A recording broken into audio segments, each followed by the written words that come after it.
Dress your cakes in beautiful lace. It looks intricate and delicate, but it's easy with cake craft. Stir the lace for a few seconds. Use an angled spatula to press the lace into a silicone mold. Use even pressure to ensure it flows into every nook and cranny, and then scrape any extra lace back into the container. Set the lace in a preheated 200-degree oven for 8 to 9 minutes, or simply let it air dry at room temperature overnight. When it's cooled, carefully pull the delicate lace out of the mold.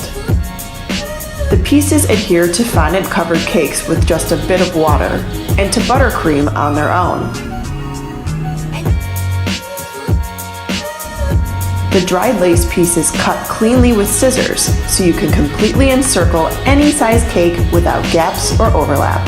Cake craft lace comes in gold, silver, and pearl white, which can be customized with coloring gels. Show us your lace cakes. Tag us on Instagram and Facebook to share the baking love.